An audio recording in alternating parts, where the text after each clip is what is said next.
Imagine reaching the final chapter of your life and realizing something quietly devastating. You did everything right. You saved diligently. You planned responsibly. You postponed pleasure for someday. And yet, as the days run out, you are surrounded not by memories, but by money you no longer have the time, energy, or health to enjoy. That haunting image sits at the heart of Die with Zero by Bill Perkins, a book that doesn't whisper its message politely, but challenges you to rethink everything you believe about wealth, time, and what a life well lived actually means. This is not a book about reckless spending or empty luxury. It's a book about intentional living. About understanding that money is not the goal, but the tool. And time, not money, is the true non-renewable asset you are quietly spending every single day. Bill Perkins begins with a simple but radical idea: the purpose of money is to maximize life experiences, not to die with the biggest bank balance. Most of us grow up learning that saving is virtuous, spending is dangerous, and security comes from accumulation. We are taught to delay gratification endlessly, believing that happiness lives somewhere in the future, usually after retirement. Perkins flips that belief on its head. He argues that if you save all your joy for later, you may never get the chance to cash it in. Because life, unlike money, has an expiration date. The book asks a confronting question: what is the point of working your entire life, only to end it with unused potential experiences and unused money? When you die, that money doesn't come with you. It goes to heirs, charities, or institutions, often long after it could have brought you joy, growth, and meaning. Perkins introduces the idea that every dollar has an optimal time to be spent. A dollar spent at 25 can deliver a completely different experience than the same dollar spent at 65. Traveling the world in your 20s is not the same as traveling in your 70s. Learning a physical skill, building friendships through adventure, staying up all night laughing with friends, these experiences are time-sensitive. Miss the window, and no amount of money can buy them back. This is where the concept of memory dividends comes in. Perkins argues that experiences pay you back repeatedly over time, not just once.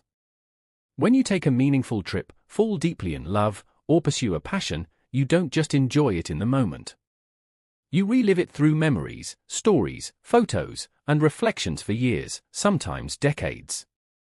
That single experience continues to generate emotional returns long after the event itself has passed.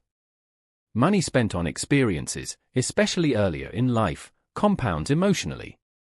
Just like financial investments grow over time, memories do too. A trip taken at 20 might be remembered at 40, 50, and 70. A trip postponed until 70 might barely get remembered at all. One of the book's most uncomfortable truths is this: your ability to enjoy life declines with age. This isn't pessimism, it's biology. Energy fades. Health becomes fragile. Recovery takes longer. Perkins introduces the idea of a health curve, showing that while wealth may increase as you age, your capacity to enjoy it often decreases. The tragedy is that many people reach peak wealth at the exact moment they are least able to use it. This creates a painful mismatch.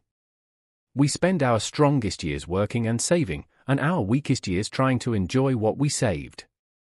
Perkins suggests a better approach: balance. Spend more when experiences matter most. Save enough to avoid suffering later, but not so much that you rob your present self to overprotect a future version of you that may never exist. The book also challenges the traditional obsession with retirement. Perkins questions why we compress all freedom into the last chapter of life. Why wait until 65 to travel, rest, explore, or reconnect with passions? Instead, he proposes mini-retirements throughout life, intentional breaks where you pause, work, recharge, travel, learn, and live fully, while your health and curiosity are still intact. This idea isn't about escaping responsibility. It's about redesigning life so that living doesn't get postponed. Work becomes a part of life, not the thing you endure in order to someday start living. Another powerful theme in Die with Zero is the idea of giving while you're alive. Perkins argues that leaving money behind as an inheritance is often inefficient and emotionally distant. Your children may receive money when they need it least, when they are already established, rather than when it could truly change their lives. Helping them earlier, when they're starting businesses, building families, or chasing dreams, creates more impact and meaning for both you and them. Giving while living allows you to see the joy, growth, and transformation your money creates. It turns generosity into a shared experience rather than a posthumous transaction. Perkins also introduces the concept of net fulfillment, not net worth. He encourages readers to track their life not by how much money they accumulate, but by how many meaningful experiences they collect. This includes relationships, adventures, personal growth, creative pursuits, and moments of deep presence. He doesn't deny the importance of financial security. Poverty and financial stress destroy freedom and joy. But once basic needs and reasonable safety are met, additional money delivers diminishing returns. Meanwhile, unused money delivers zero returns. The book forces you to confront your relationship with fear. Fear of running out. Fear of uncertainty. Fear of regret. Perkins acknowledges these fears but asks you to examine the greater risk, the risk of reaching the end of your life with a long list of someday experiences that never happened. He challenges the idea that spending is irresponsible and reframes it as a moral obligation to yourself. You only get one life. Hoarding resources that could have enriched that life is not wisdom, it's hesitation disguised as discipline.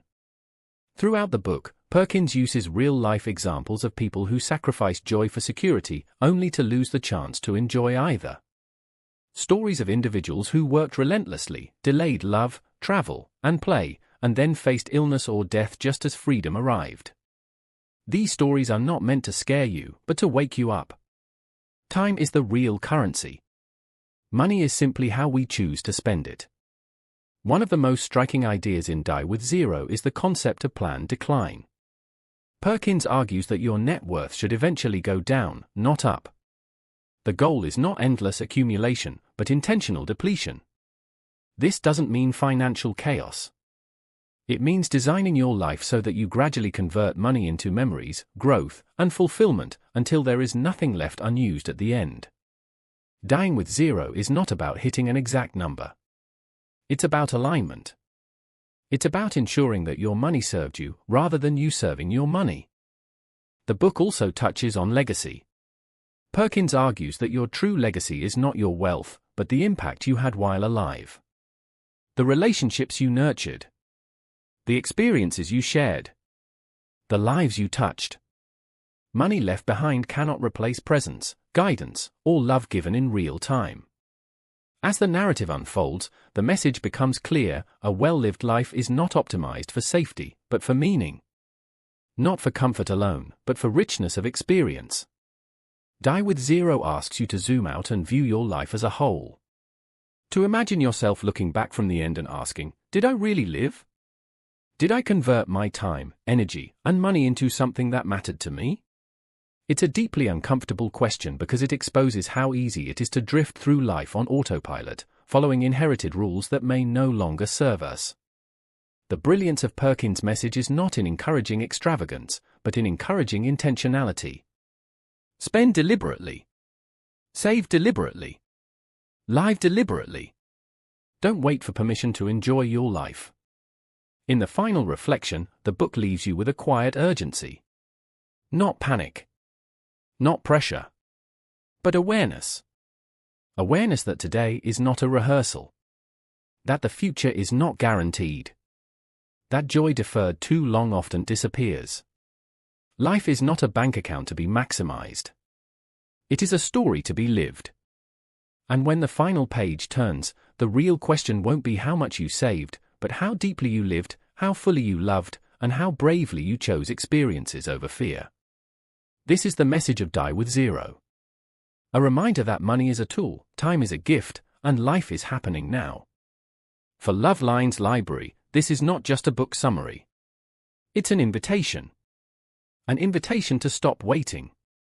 To stop postponing joy. To start spending your life, not just your money, on what truly matters. Because in the end, the richest life is not the one with the biggest balance, but the one with the fullest heart.